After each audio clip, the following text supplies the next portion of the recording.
Muy bien, estamos ahora en el capítulo 6 del Evangelio de Juan. Venimos de ver a Jesús básicamente dando una clase de teología en donde ha hablado con los fariseos y ha expuesto su posición. Bueno, se ha defendido de alguna manera, por así decirlo, respecto a quién Él es. Él les está diciendo que Él es el Hijo de Dios, que Dios es su Padre. Ellos se molestan y intentan, ya están gestando en sus corazones ese plan para matarlo, para asesinarlo y darle persecución. Pero Jesús aún así se defiende ante ellos, trayéndoles 3 testigos. Que el primero fue Juan el Bautista, que habló de Jesús. Luego fue las obras que Jesús hizo, que daban testimonio acerca de Él. Y también el Padre. El Padre no solamente cuando Jesús fue bautizado, sino que a través de las Escrituras, a través del Pentateuco, Dios habla acerca de Jesús y lo describe como el Mesías. Aún así, los fariseos, conocemos, ellos no aceptaron el testimonio de ellos. No reconocieron que Jesús era el Mesías. Por su orgullo, por su religiosidad. Pero aún así Jesús, aunque conocía dónde estaba el corazón de ellos, Él lo hizo no porque necesitara defenderse, sino por misericordia a ellos, por buscar ganar sus corazones.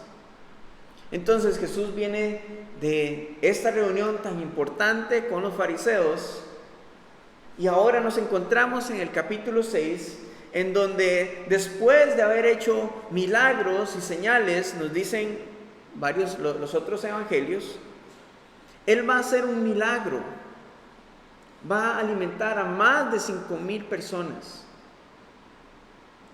Y este es el único milagro que está registrado en los 4 evangelios. Es el único milagro registrado en los 4 evangelios. Así que veamos el peso. Y lo bonito de esto es que los otros evangelios nos van a dar detalles que tal vez en Juan no vamos a ver. Por ejemplo, nos dice que antes de que Jesús subiese al monte en donde va a estar con sus discípulos, Él estaba haciendo milagros, estaba sanando enfermos, y por causa de esto las multitudes comenzaron a seguirlo, comenzaron a ver lo que Él estaba haciendo y comenzaron a buscarlo. Jesús también, cuando se aparta de las multitudes, es porque habían estado trabajando sin descansar y está buscando un lugar aparte con sus discípulos para descansar. También en Lucas capítulo 9 nos dice que el lugar o la zona en donde ellos se apartan se llama Betsaida, cerca de la costa del mar de Galilea. Entonces, estos detalles los vamos a ir desarrollando y vamos a irlos viendo conforme avanzamos en la enseñanza. Amén. También, después de hacer un milagro, Jesús envía a sus discípulos en una barca de regreso, camino a Capernaum, y en medio de su viaje, una tormenta los sorprende, y la barca comienza casi que a hundirse.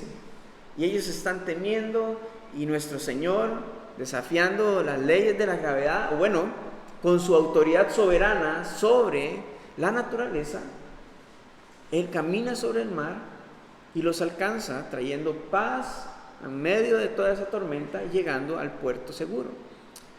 Pero vamos a ir viéndolo poco a poco.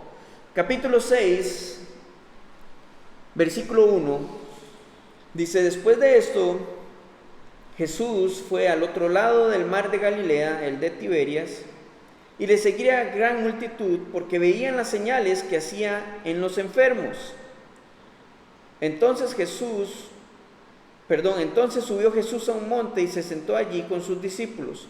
Vamos a ver, una gran multitud le seguía. ¿Por qué? Porque veían las señales. No porque fuese Él el Mesías, o no porque ya lo viesen como el Salvador, sino porque lo veían como el hacedor de señales.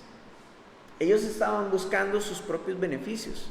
Wow, este está haciendo milagros y señales, pues vamos detrás de él. Vamos a ir detrás de él.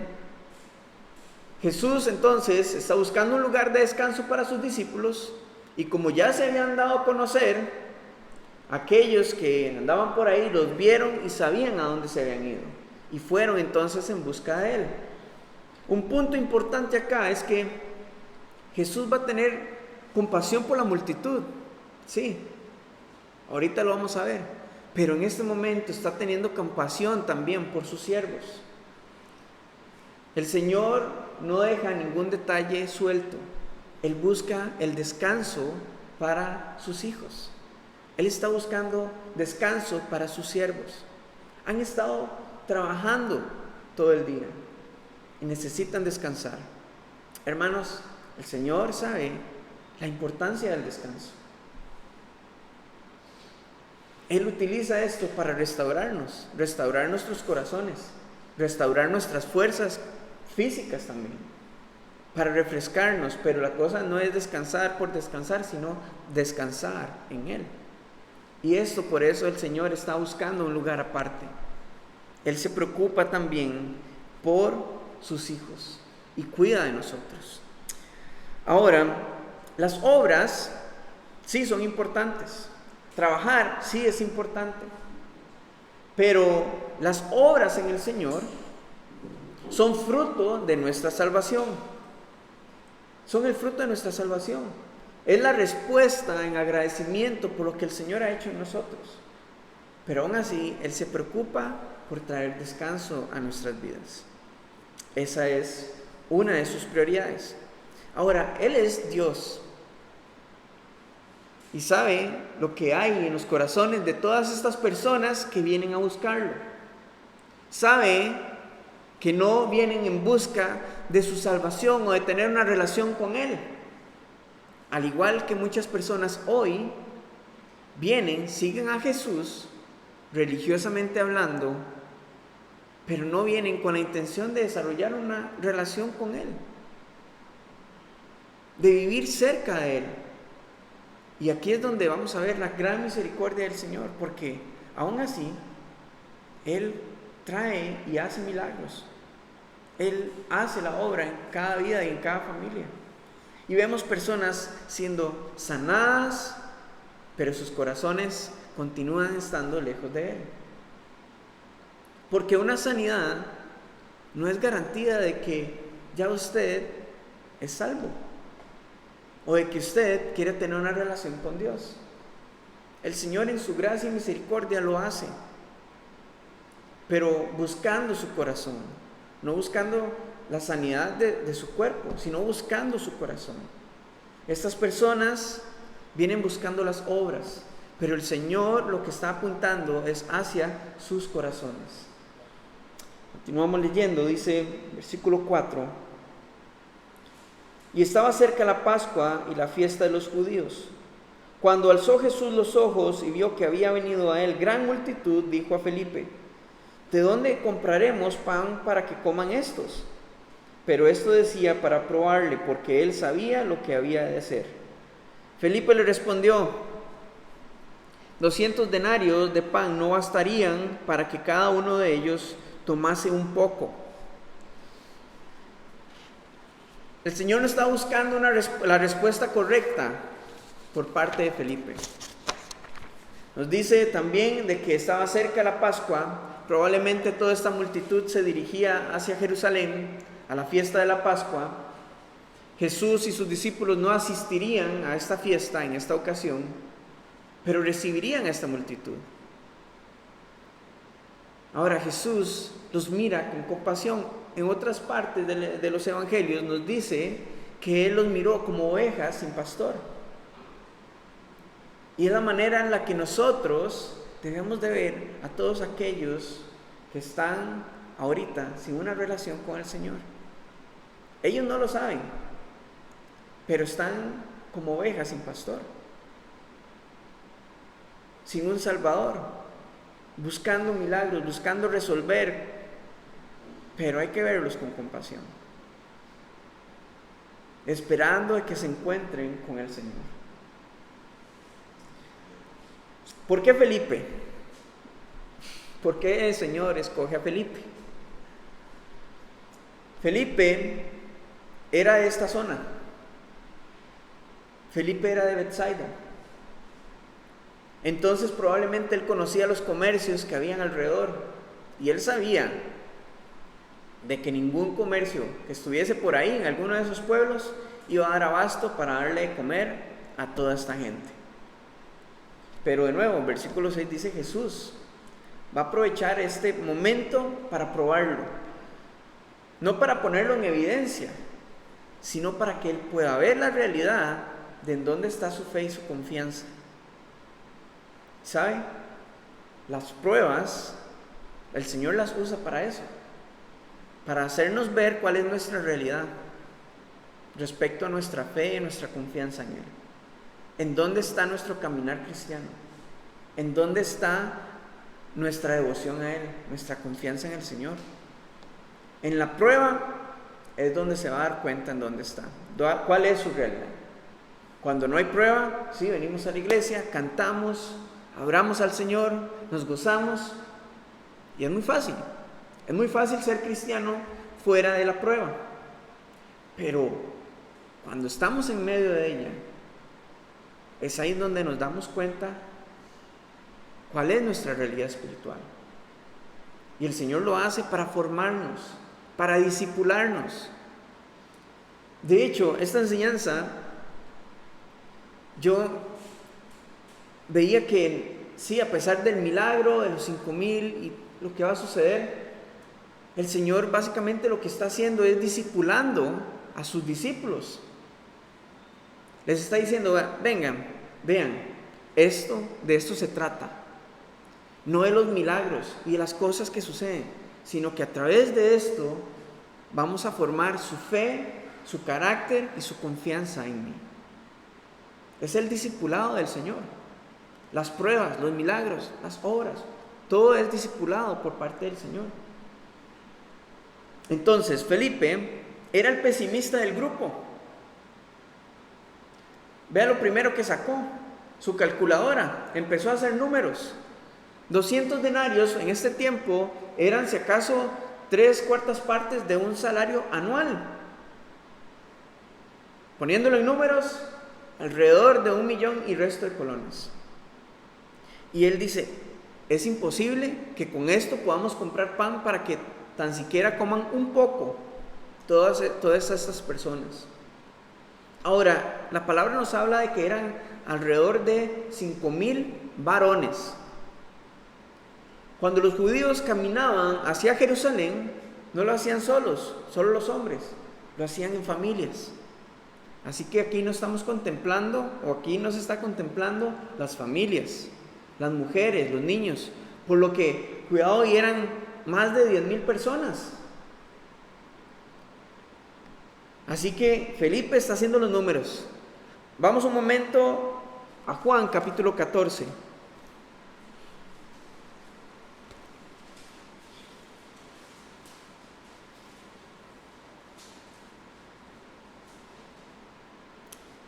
Juan capítulo 14, Jesús está hablándoles acerca de la necesidad de que Él se vaya a sus discípulos, de que Él va a ir al Padre, pero que no se entristezcan porque Él va a enviar el Consolador.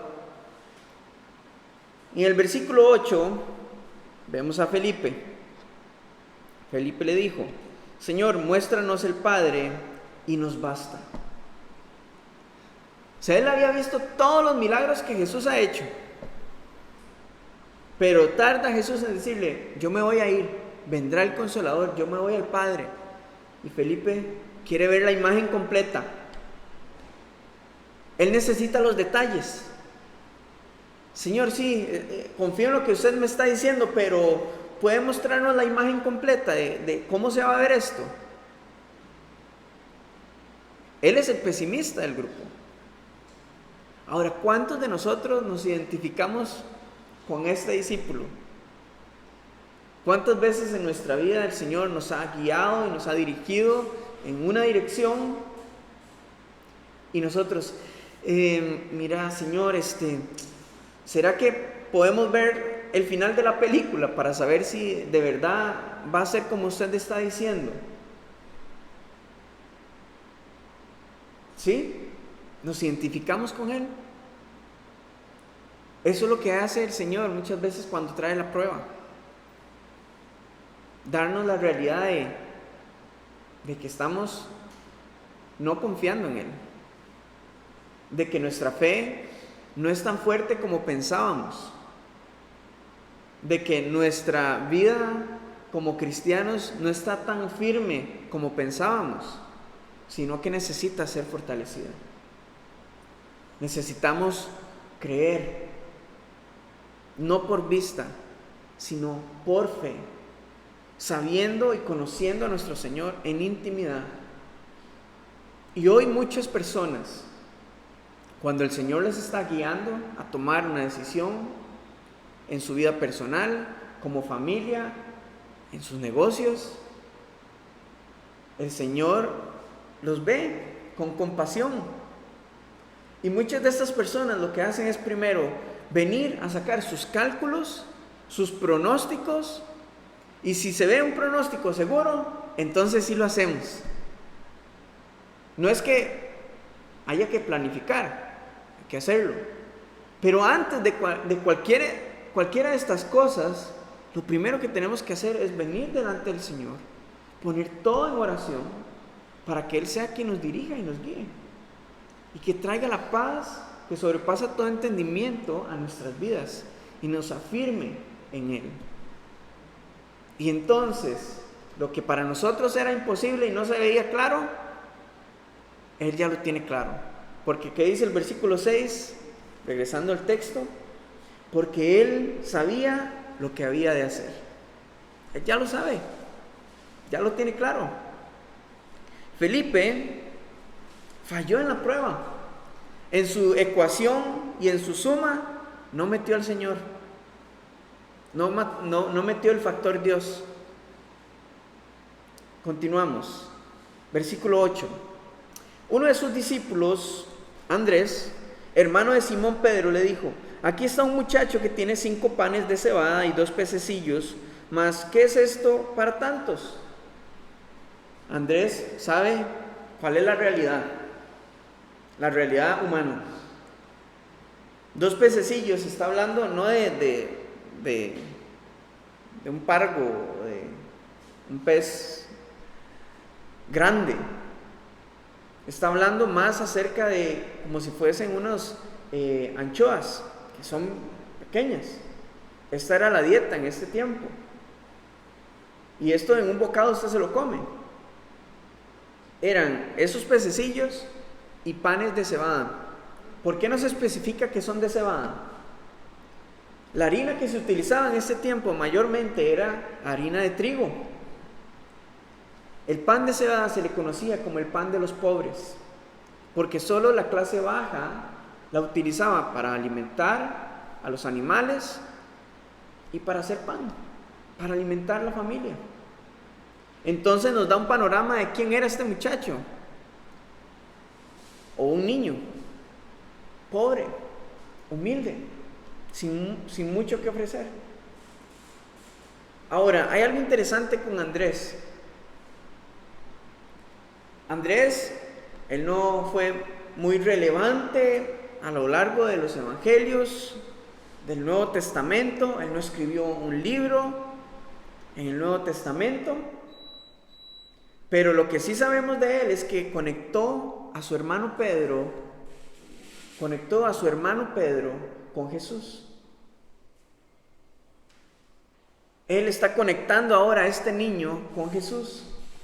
Y más adelante, cuando unos griegos vinieron a buscarlo, a Jesús, fue Andrés y Felipe quienes los trajeron delante de Jesús.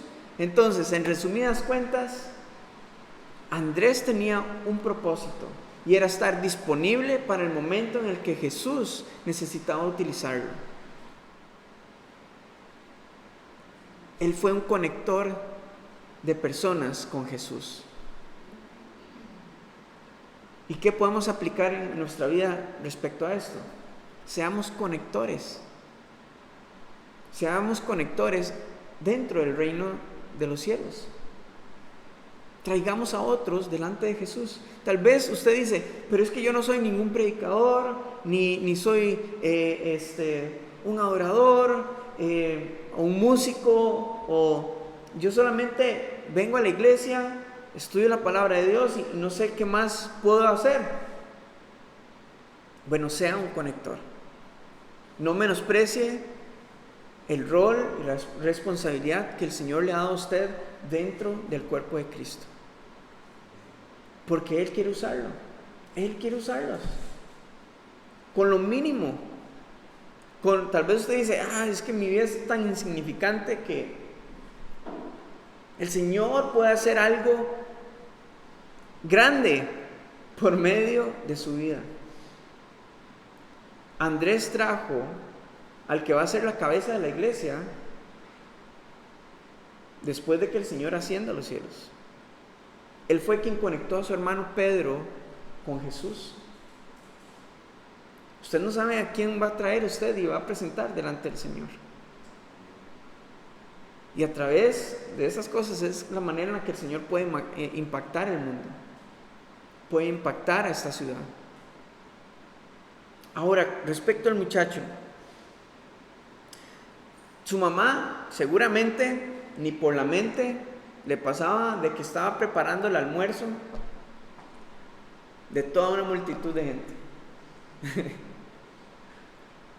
Algo insignificante, humilde ante la sociedad. El Señor lo va a utilizar para alimentar a toda una multitud. Entonces, de nuevo, no menosprecie los talentos, los dones, la manera, el diseño con el que el Señor ha hecho su vida. Los recursos que el Señor le ha dado, no los menosprecie, porque Él los puede usar y los quiere usar para impactar a esta nación, para impactar a esta ciudad, para impactar su hogar, su comunidad. Vamos a ver cuál es la clave, porque aquí es donde comienza el milagro. Aquí es donde comienza la ecuación divina. Continuamos leyendo versículo 10. Entonces Jesús dijo: haced recostar la gente, y había mucha hierba en aquel lugar, y se recostaron como en número de 5,000 varones. Y tomó Jesús aquellos panes, y habiendo dado gracias, los repartió entre los discípulos, y los discípulos entre los que estaban recostados. Asimismo de los peces, cuanto querían. Y cuando se hubieron saciado, dijo a sus discípulos: recoged los pedazos que sobraron para que no se pierda nada. Recogieron pues y llenaron 12 cestas de pedazos que de los 5 panes de cebada sobraron a los que habían comido. Esta es la ecuación divina. Cuando el Señor no depende de las matemáticas de los hombres, cuando el Señor se trae abajo y disminuye las posibilidades que los hombres quieran poner acerca de si se puede o no se puede. Eso es lo que Él hace. Cuando nosotros queremos usar nuestro entendimiento y nuestra sabiduría para resolver algo, el Señor va a esperar de que sus posibilidades se disminuyan al límite y usted lo vea que no es posible, no hay ninguna manera, no hay cómo pueda suceder esto. Entonces, cuando sea imposible para usted, ahí es donde el factor Dios entra en la ecuación y es posible. Pero es importante traer todas estas cosas delante del Señor para que en sus manos pueda ser posible. No en sus manos, sino en las manos de Él. Anhelos, sueños, deseos, metas, objetivos, todo lo que pueda caber en su corazón, en su alma, tráigalos delante del Señor, sométalos a Él. No todo se va a cumplir, no todas las metas las va a alcanzar, solo aquello que se alinea a la voluntad de Dios. Pero lo que a usted le parezca imposible, Él lo va a hacer posible cuando usted lo ponga delante de Él, en sus manos. En sus manos solamente. Ahora, hablando de nuestras vidas, pueda que no seamos grandes predicadores, estudiosos de la Biblia, pero lo poco que usted pueda traer delante del Señor, el Señor, en las manos de Él, Dios puede cambiar esta generación, puede impactar esa generación a través de su vida, puede impactar a otros en su trabajo a través de su vida. Él puede alcanzar a cualquier persona a través de su vida, si usted pone su vida en sus manos. Solo así. Así que no menospreciemos la manera en la que el Señor quiera usarnos. Usted no pasa desapercibido delante de Él. Pero todo se trata de nuestra disposición y de nuestra fidelidad a Él. Estar básicamente dispuestos al momento en el que Él quiera usarnos. Amén.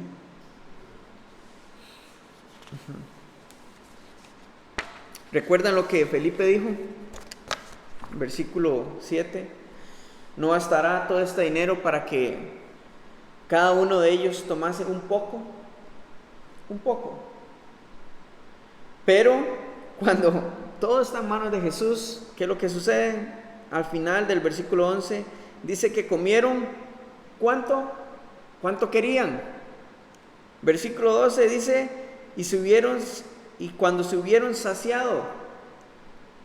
Felipe estaba apuntando a por lo menos lo mínimo, pero en el Señor, cuando todo está en sus manos, hay abundancia.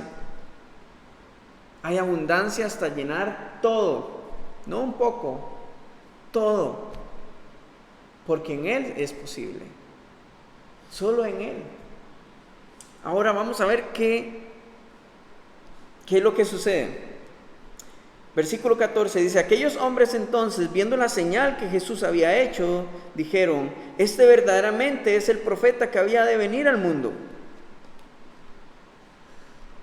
Es cierto lo que ellos están diciendo, pero lo que sucede es que los judíos estaban esperando a un Mesías que dentro de los rabinos y fariseos explicaban era un líder político.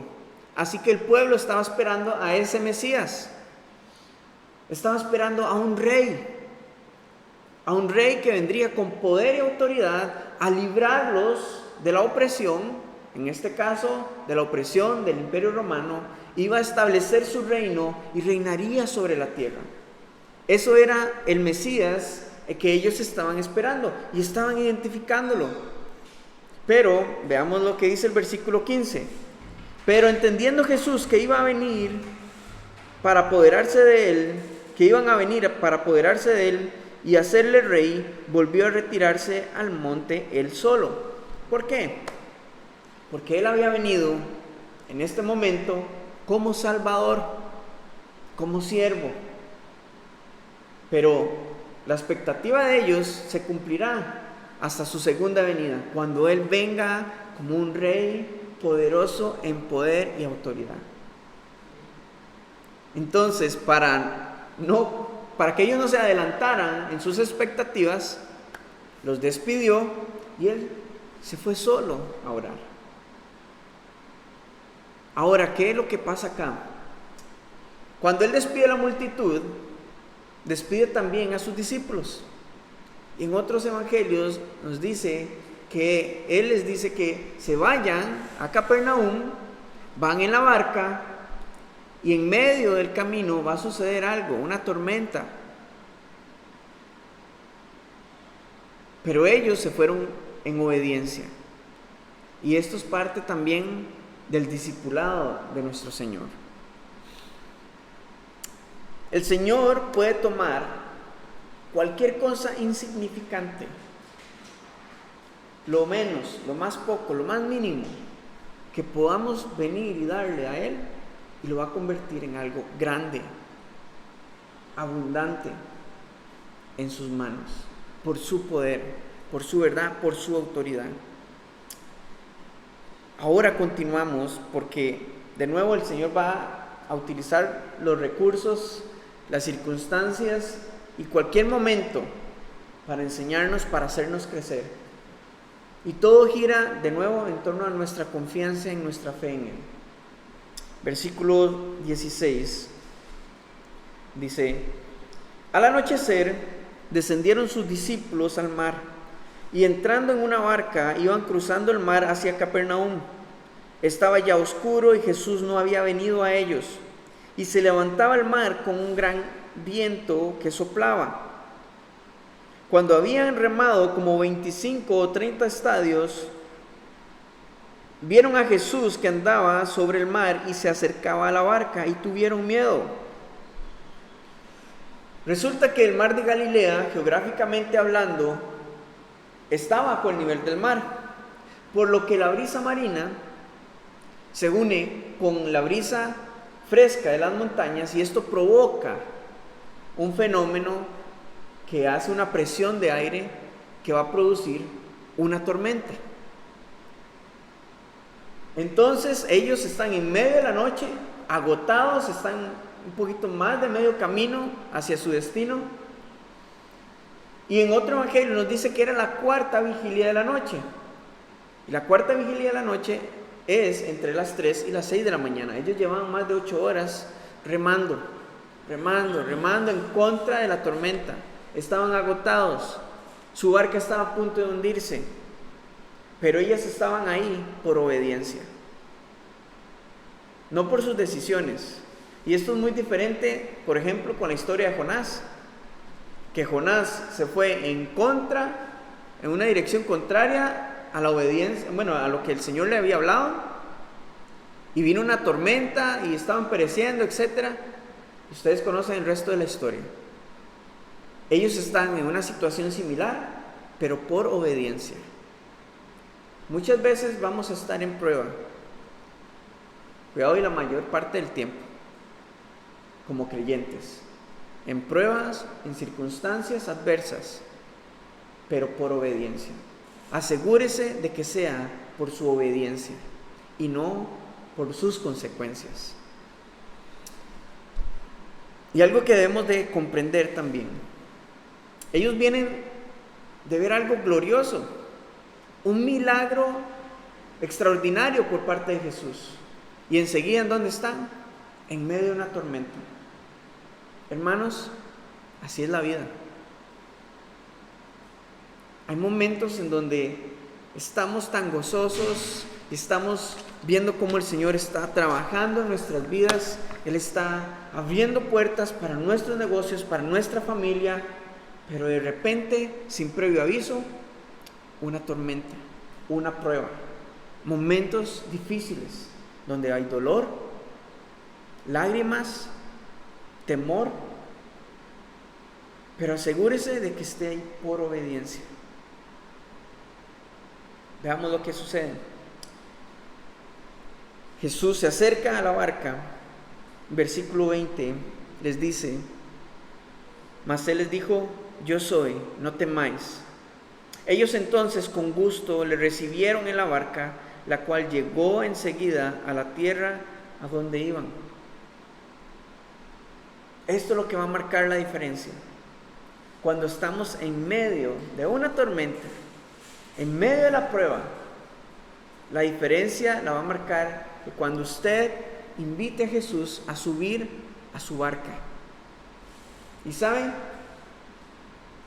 las tormentas no son eternas, las pruebas no son para siempre, las circunstancias son pasajeras, pero la diferencia la va a marcar de cuando usted invite a Jesús y lo reciba con gusto a subir a su barca. Cuando esto sucede, Él va a traer paz, va a traer bonanza a nuestra vida y nos va a llevar a un puerto seguro. Nos va a llevar a nuestro destino. Ellos llegaron al lugar a donde Jesús les había dicho.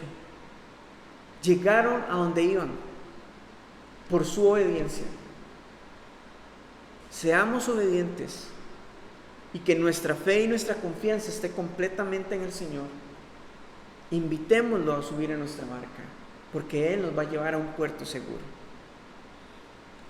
Hemos visto a través de este mensaje hoy que el Señor tiene cuidado de todos los detalles, ¿verdad?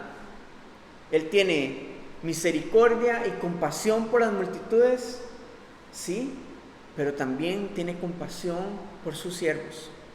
Y sabe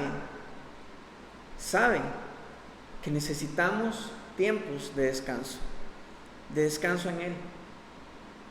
También el Señor va a utilizar los momentos adversos en nuestra vida, donde necesitamos ejercer y ejercitar nuestra fe, para hacernos ver dónde está nuestra realidad de nuestra confianza y nuestra fe en Él. En dónde está nuestra dependencia. El Señor va a utilizar estas cosas para mostrarnos en dónde estamos. Así que aproveche la prueba.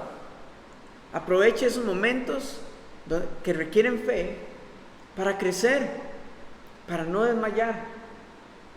También, no menosprecie lo que el Señor le ha dado, tanto su vida como los recursos que el Señor ha puesto en usted. Póngalos delante de las manos del Señor, porque Él quiere hacer algo grande. Él quiere impactar a otros por medio de usted. El Señor te quiere usar. La cosa es si usted está dispuesto a ser usado por Él. Si usted está disponible para ser usado por Él. Pero no menosprecie lo que Dios ha puesto en usted, la manera y el diseño en la que el Señor te ha hecho. Él quiere usarte. La cosa es que nos pongamos en sus manos. Y por último, la tormenta no es para siempre. Todo pasa. La cosa es que nuestra confianza y nuestra fe está en Él. Y se dieron cuenta, todo gira en torno a esto. ¿Dónde está nuestra fe? ¿Dónde está nuestra confianza, nuestra dependencia? ¿En las circunstancias? ¿En lo que vemos? ¿O en el Señor? No espere que Dios le dé los detalles de todo, porque no se los va a dar. Confíe en Él. Confíe en Él. Para finalizar, no se olvide de invitar al Señor en la barca de su familia, en la barca de sus negocios, en la barca de su hogar, pero principalmente en la barca de su vida. Si usted hoy no tiene una relación con el Señor y está en medio de este mar, del mar de la vida, y está una y otra vez lidiando con las mismas cosas, luchando en contra de la tormenta, hoy es un buen tiempo para que usted pueda invitar a Jesús a entrar en su barca, a entrar en su corazón. Y sabe, Él te va a llevar a un puerto seguro, a un puerto eterno, que es la vida eterna. Hoy es un buen tiempo para que lo invitemos a entrar en nuestra barca y pongamos toda nuestra confianza y nuestra fe en Él. Amén. Señor, te damos gracias por tu palabra. Gracias por tu amor, tu misericordia, que nos permite estudiar tu palabra. Tú sabes en qué tiempo estamos. Tal vez no es la cuarta vigilia de la noche, pero tú llegarás a tiempo, justo a tiempo. Llegarás para salvarnos, para rescatarnos, y tú no dejarás que nos ahoguemos. Pero te pedimos que guíenos en obediencia a ti, por favor. Ministra nuestras vidas, ministra nuestros corazones, Señor, y que esta palabra dé fruto en nuestras vidas. Que la atesoremos en nuestros corazones, pero que podamos aplicarla, que podamos ponerla en práctica y podamos compartir este mensaje de esperanza a otros. Aquí estamos, Señor. Úsanos conforme a tu voluntad, en el tiempo en el que tú quieras. No buscamos ser relevantes en medio de la sociedad, no buscamos ser populares, pero lo que buscamos es estar disponibles para cuando tú quieras usarnos como parte de tu cuerpo, Señor, como miembros de tu cuerpo. Toda la honra y la gloria sea a ti, Señor. Toda la gloria y la honra sea a ti, Padre. En el nombre de Jesús oramos. Amén.